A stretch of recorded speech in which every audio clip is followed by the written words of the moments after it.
نماز میں چینک آنا کس چیز کی علامت ہے؟ حضور اکرم صلی اللہ علیہ وآلہ وسلم نے فرمایا، جب بھی نماز میں چینک آئے تو سمجھ جاؤ کہ اللہ تعالیٰ اس انسان کو بسم اللہ الرحمن الرحیم۔ آپ صلی اللہ علیہ وآلہ وسلم کی امت میں سے ہر اس شخص کے کبیرہ گناہوں کی بخشش جس نے اللہ کے ساتھ شرک نہ کیا ہوگا۔ حضرات غور فرمائیں، اللہ تبارک و تعالیٰ نے ہر چیز کا حکم زمین پر وحی کے ذریعے نازل فرمایا، لیکن نماز ایک ایسا اہم فریضہ اور عظیم الشان تحفہ ہے کہ جسے اللہ تعالیٰ نے وحی کے ذریعے زمین پر نہیں بلکہ پیغمبر خیر البراء کو آسمانوں کی بلندیوں پر بلا کر عطا فرمایا۔ اس واقعے سے نماز کی اہمیت و عظمت ظاہر ہوتی ہے۔ دین اسلام کے 5 ارکان میں سے نماز ایک اہم رکن ہے۔ نماز کو آنکھوں کی ٹھنڈک قرار دیا گیا۔ نماز مومن بندے اور کافر کو تمیز کرنے والی کسوٹی ہے۔ نماز سے دلوں کو سکون و قرار حاصل ہوتا ہے۔ نماز قرب الہی کا بہت بڑا ذریعہ ہے۔ قیامت کے دن سب سے پہلا پرچہ اور لازمی سوال نماز کا ہوگا۔ اس پیپر میں کامیاب تمام امتحانی پرچوں میں کامیاب قرار پائے گا۔ اس میں ناکامی پر عذاب الہی کا معجب بنے گا۔ آپ صلی اللہ علیہ وآلہ وسلم جب واپس آتے ہوئے جناب حضرت موسیٰ کلیم اللہ کے پاس سے گزرنے لگے تو انہوں نے پوچھا کہ اللہ تعالیٰ نے آپ کو کیا حکم دیا ہے؟ آپ صلی اللہ علیہ وآلہ وسلم نے کہا، اللہ تعالیٰ نے میری امت پر ہر دن اور ہر رات میں 50 نمازیں فرض کی ہیں۔ حضرت موسیٰ نے کہا کہ آپ کی امت ہر دن رات میں 50 نمازیں پڑھنے کی طاقت نہیں رکھتی، لہذا رب تعالیٰ کے پاس جاؤ اور تخفیف کرا لو، کیونکہ میں نے بنی اسرائیل کو آزمایا ہے اور اس تجربے کی روشنی میں کہتا ہوں کہ آپ کی امت اس کی طاقت نہیں رکھتی۔ نبی فرماتے ہیں کہ میں دوبارہ سدرۃ المنتہا کے پاس گیا اور اللہ تعالیٰ سے نمازیں کم کرنے کی درخواست کی تو اللہ تعالیٰ نے 5 نمازیں کم کر دیں۔ پھر حضرت موسیٰ کے پاس سے گزر ہوا تو انہوں نے کہا کہ یہ بھی زیادہ ہیں اور کم کرا لو۔ رسول اللہ فرماتے ہیں کہ میں بار بار تخفیف کی گزارش کرتا رہا۔ آخر کار اللہ تعالیٰ نے فرمایا، آپ کی امت 5 نمازیں پڑھا کرے تو میں اجر 10 کا دوں گا اور ایک نیکی کا اجر ہمارے ہاں 10 گنا ہے۔ آپ صلی اللہ علیہ وآلہ وسلم کی امت 5 نمازیں پڑھے گی، ان کے اعمال نامہ میں 50 درج کی جائیں گی، یعنی 50 نمازوں کا اجر و ثواب ملے گا۔ پڑھنے میں 5 اور ثواب کے لحاظ سے 50۔ نبی رحمت نے اس موقع پر ارشاد فرمایا، جو نیکی کا ارادہ کرے گا اس کے لیے نیکی کرنے سے پہلے ہی ایک نیکی لکھ دی جاتی ہے۔ سبحان اللہ! غور فرمائیں کہ 5 نمازوں کا اجر 50 کا پائیں۔ آج کتنے لوگ ہیں جو نمازیں پڑھتے ہیں؟ اگر میں یوں کہوں تو بجا ہوگا کہ 5% مسلمان نمازی ہیں، لیکن ہم معراج بڑی دھوم دھام سے مناتے ہیں۔ کھانے اعلیٰ سے اعلیٰ قسم کے پکتے ہیں، جلوس نکالے جاتے ہیں، مسجدوں، مزاروں، سرکاری اور غیر سرکاری اداروں اور عمارتوں پر چراغاں کیا جاتا ہے۔ کوئی روزہ رکھتا ہے تو کوئی رات کا قیام کرتا نظر آتا ہے، حالانکہ شریعت محمدیہ میں ان رسومات کا کوئی ثبوت نہیں۔ معراج کی اصل روح نماز سے ہم غافل ہیں۔ جس چیز کا ثبوت نہیں اس کا اہتمام کیا جاتا ہے اور جس چیز کے کرنے کا حکم دیا گیا ہے اس کی پرواہ نہیں۔ نماز مومن جانب اللہ تحفہ ہے، اس کی قدر کریں۔ غور فرمائیں کہ ہمارا کوئی عزیز رشتہ دار ہمارے گھر تحفہ لے کر آ جائے اور ہم اسے قبول نہ کریں یا قدر نہ کریں تو ہمارے ساتھ تو تعلقات ختم کرنے کو تیار ہو جاتا ہے۔ کیا رب العالمین کا ہم پر اتنا بھی حق نہیں کہ ہم نماز پڑھ کر اس کے تحفے کو قبول کریں؟ عمداً نماز چھوڑنا کفر ہے۔ جس شخص کی عصر کی نماز فوت ہو گئی اس کا گھر اور مال تباہ و برباد ہو گیا۔ جو 5 نمازوں کی حفاظت نہیں کرتا وہ قیامت کے دن فرعون، قارون، ابی بن خلف کے ساتھ ہوگا۔ مسلمان بندے اور کفر کے درمیان فرق صرف نماز کا چھوڑنا ہے۔ احادیث کی روشنی میں ہمیں یہ سوچنا ہوگا کہ نماز چھوڑنا کتنا بڑا سنگین جرم ہے۔ نماز کا چھوڑنا اللہ تعالیٰ کے تحفے کی ناقدری اور قبول نہ کرانے کے مترادف ہے۔ نماز چھوڑنا اللہ اور اس کے رسول صلی اللہ علیہ وآلہ وسلم کے حکم کا انکار ہے۔ میرے خیال میں جہاں عوام نماز چھوڑنے میں مجرم ہیں وہاں حکمران بھی پیچھے نہیں۔ تارک نماز کا کوئی بھی عمل اللہ کے ہاں قابل قبول نہیں۔ نہ حج، نہ قربانی، نہ روزے، نہ صدقہ و خیرات۔ شب معراج کا قیام کرنے والوں کو روزہ رکھنے سے کوئی فائدہ نہیں ہوگا۔ آئیے ہم سب عہد کریں کہ تحفہ معراج نماز کی ہر حال میں پابندی کریں گے۔ سیرت کا ایک اور اہم واقعہ بھی رجب ہی میں پیش آیا جو معراج سے متعلق ہے، اور وہ ہے 5 وقتوں کی نمازوں کا فرض ہونا۔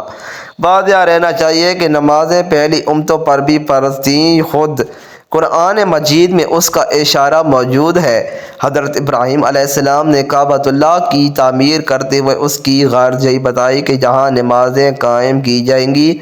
یاد کرو وہ وقت جب ابراہیم علیہ السلام نے دعا کی تھی کہ پروردگار اس شہر کو امن کا شہر بنا اور مجھے اور میری اولاد کو بت پرستی سے بچا، اور اپنے ساتھ ساتھ اپنی ذریت کے لیے بھی دعا فرمائی کہ اے میرے پروردگار مجھے نماز قائم کرنے والا بنا اور میری اولاد سے بھی ایسے لوگ اٹھا جو یہ کام کریں۔ پروردگار میری دعا کو قبول کر۔ اس دعا کی قبولیت کا اثر یہ تھا کہ حضرت اسماعیل علیہ السلام اپنے لوگوں کو نماز پڑھنے کی تاکید فرمایا کرتے تھے۔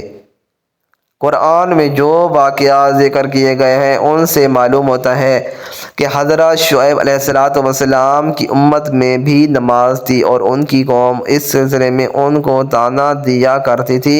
قوم نے جواب دیا کہ اے شعیب، کیا تیری نماز تجھے یہ سکھاتی ہے کہ ہم ان سارے معبودوں کو چھوڑ دیں جن کی پرستش ہمارے باپ دادا کرتے تھے؟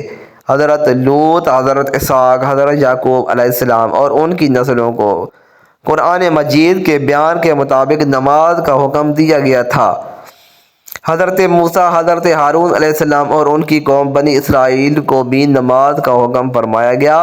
قرآن مجید نے حضرت زکریا علیہ السلام کے واقعے کا نقشہ کھینچتے ہوئے کہا ہے کہ وہ اس وقت محراب میں نماز ادا فرما رہے تھے کہ جواب میں فرشتوں نے آواز دی کہ جب وہ حضرت زکریا یعنی محراب میں کھڑے نماز پڑھ رہے تھے، اور حضرت عیسیٰ علیہ السلام سے جب زمانہ شیخ خواری میں معجزاتی طور پر گفتگو کرائی گئی تو اس میں ایک فقرہ یہ بھی تھا کہ اللہ تعالیٰ نے مجھے نماز کا حکم فرمایا ہے۔ غرض کہ جس قوم کے پاس بھی وحی پہنچی ان کو ایمان کے ساتھ نماز کا بھی حکم دیا گیا۔ جب اللہ تعالیٰ نے حضرت آدم علیہ السلام کو پیدا فرمایا اور آپ کے اندر روح پھونکی تو حضرت آدم علیہ السلام کو فوراً چھینک آئی، اور سب سے پہلے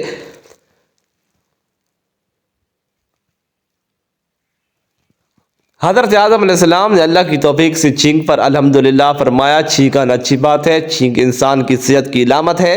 نزلہ کے وقت نیز عام اوقات میں بھی جب چھینک آتی ہے تو انسان کا دماغ، کان اور ناک کے راستے صاف ہو جاتے ہیں، آنکھوں میں ٹھنڈک پیدا ہو جاتی ہے، سر کا بوجھ کم ہو جاتا ہے۔ جب نولود بچہ چھینکتا ہے تو والدین اور معالجین چھینک کو بچے کی تندرستی کی علامت سمجھ کر خوش ہو جاتے ہیں۔ غرض کہ چھینک انسان کی نشاط و چستی کا سبب ہے، جس سے انسان کو اعمال و طاعت و نیز دنیاوی کاموں میں نشاط پیدا ہوتا ہے۔ یہی وجہ ہے کہ اللہ کے نبی علیہ السلام نے فرمایا کہ اللہ تعالیٰ چھینک کو پسند فرماتے ہیں کیونکہ اعمال میں چستی و نشاط کا سبب ہوتی ہے۔ دین اسلام کی خوبی اور کمال یہ ہے کہ اسلام انسان کو کامل و اکمل بنانے کے لیے ہر چھوٹے اور بڑے ادب سے اس کو آراستہ و مزین کرتا ہے۔ چنانچہ اسلام نے انسانی ضروریات میں سے ہر ضرورت سے متعلق بہترین آداب و تعلیمات کو پیش کیا ہے۔ مجملہ ان کے چھینک ہے جسے ہم غیر معمولی سمجھتے ہیں، اس کے آداب کو بھی بیان کیا ہے، لہذا ہمیں چاہیے کہ ہم چھینک کے آداب کو معلوم کریں اور ان پر عمل کریں۔ چونکہ چھینک آنا اللہ کی نعمت، صحت، تندرستی کی علامت، چستی اور نشاط کا سبب ہے، اس لیے چھینک آنے پر الحمدللہ کے ذریعے اللہ کا شکر ادا کرنے کو مستقل عبادت قرار دیا گیا ہے۔ چنانچہ رسول اللہ صلی اللہ علیہ وآلہ وسلم نے فرمایا کہ جب تم میں سے کوئی چھینکے تو الحمدللہ کہے۔ سب سے پہلے انسان ہمارے دادا حضرت آدم علیہ السلام کو جب چھینک آئی تو اللہ تعالیٰ نے آپ کی زبان سے الحمدللہ کو جاری فرما کر ساری انسانیت کے لیے ایک ادب قرار دیا۔ شریعت اسلامیہ نے بھی اس کو ادب بلکہ مستقل سنت قرار دیا ہے۔ چھینک کے آداب یہ ہیں کہ جب کسی شخص کو چھینک آئے تو الحمدللہ کہے۔ جب چھینکنے والا آدمی اپنی چھینک پر الحمدللہ کہے تو سننے والا اس کے جواب میں یرحمکم اللہ کہے۔ یرحمکم کے جواب میں چھینکنے والا یہدیکم اللہ ویصلح بالکم کہے۔ چھینکنے والا چھینک کے وقت اپنے چہرے کو کپڑے یا کم از کم ہاتھ سے ڈھانک لے تاکہ چھینک کے وقت ناک اور منہ سے نکلنے والی ریزش سے کسی کو تکلیف نہ ہو، نیز کھانے پینے کی چیزوں میں ناک اور منہ کی رطوبت نہ گرے۔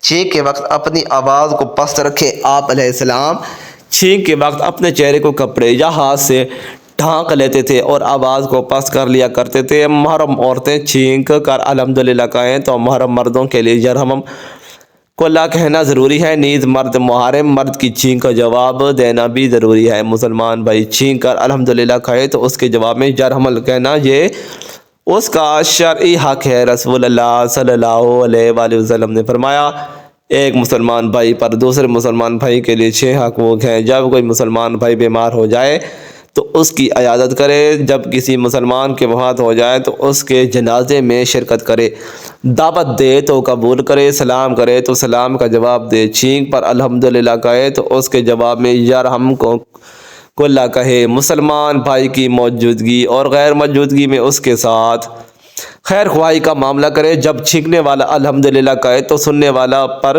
یرحم اللہ کہنا بعض علماء کے نزدیک واجب ہے۔ فتاوی ہندیہ میں بھی یہی قول نقل کیا گیا ہے، بعض علماء نے مستحب قرار دیا ہے، جمہور علماء کے نزدیک فرض کفایہ ہے۔ فتاوی ہندیہ میں واجب لکھا ہے کہ لہذا چھینکنے والے کی الحمدللہ سننے والا ایک شخص ہو تو ضرور یرحمک اللہ کہنا چاہیے۔ اگر ایک جماعت ہو تو ان میں سے کسی ایک شخص کی طرف یرحمک اللہ کہنا کافی ہے۔ مندرجہ مواقع میں چھینک کا جواب ضروری نہیں۔ جو آدمی چھینک کر الحمدللہ نہ کہے، آپ علیہ السلام نے فرمایا، جب تم میں سے کسی کو چھینک آئے اور وہ الحمدللہ کہے تو تم جواب دو، اگر وہ الحمدللہ نہ کہے تو اس کا جواب مت دو۔ لہذا جو شخص اپنے چھینک پر الحمدللہ نہ کہے وہ جواب کا مستحق نہیں ہے۔ حضرت انس فرماتے ہیں کہ رسول اللہ صلی اللہ علیہ وآلہ وسلم کی خدمت میں 2 شخص حاضر تھے، دونوں کو چھینک آئی۔ آپ صلی اللہ علیہ وآلہ وسلم نے ایک شخص کی چھینک پر یرحمک اللہ فرمایا، دوسرے کی چھینک پر یرحمک اللہ نہیں فرمایا۔ اس پر دوسرے شخص نے عرض کیا، یا رسول اللہ، آپ نے اس پر یرحمک اللہ فرمایا، میرے لیے نہیں فرمایا۔ آپ نے ارشاد فرمایا، اس نے چھینک پر الحمدللہ کہا اور اس لیے وہ جواب کا مستحق ہوا، تم نے اپنی چھینک پر الحمدللہ نہیں کہا تو تم جواب کے مستحق نہیں ہوئے۔ حضرت ابو موسیٰ فرماتے ہیں کہ یہودی لوگ رسول اللہ صلی اللہ علیہ وآلہ وسلم کی خدمت میں چھینکتے تھے، چھینک پر الحمدللہ بھی کہتے تھے اور یہ امید رکھتے تھے کہ آپ صلی اللہ علیہ وآلہ وسلم یرحمک اللہ فرمائیں گے، لیکن آپ صلی اللہ علیہ وآلہ وسلم ان کے جواب میں یرحمک اللہ نہ فرماتے، اس لیے وہ اپنی بے ایمانی کی وجہ سے اللہ کی رحمت کے مستحق نہیں ہیں، لہذا ان کو رحمت کی دعا نہیں کی جا سکتی، بلکہ ان کے جواب میں آپ صلی اللہ علیہ وسلم یہدیکم اللہ ویصلح بالکم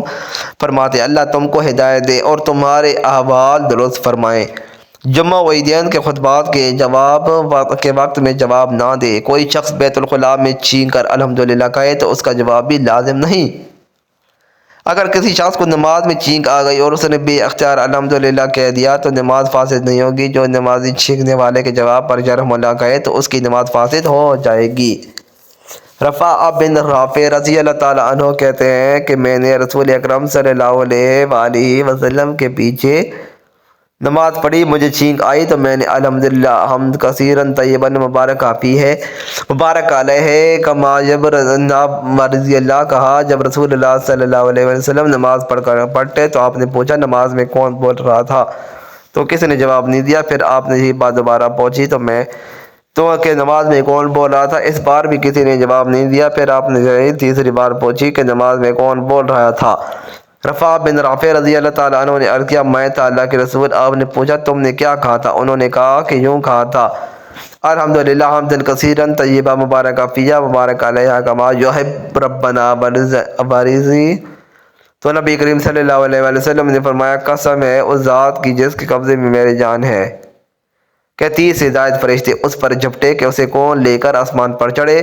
اللہ پاک ہمیں دین کی مکمل سمجھ نصیب فرمائے، ہمیں نیکوکاروں میں شامل کریں، آمین۔ مزید اچھی ویڈیوز کے لیے چینل کو ضرور سبسکرائب کریں، ویڈیو کو لائک اور شیئر کرنا نہ بھولیں۔ شکریہ۔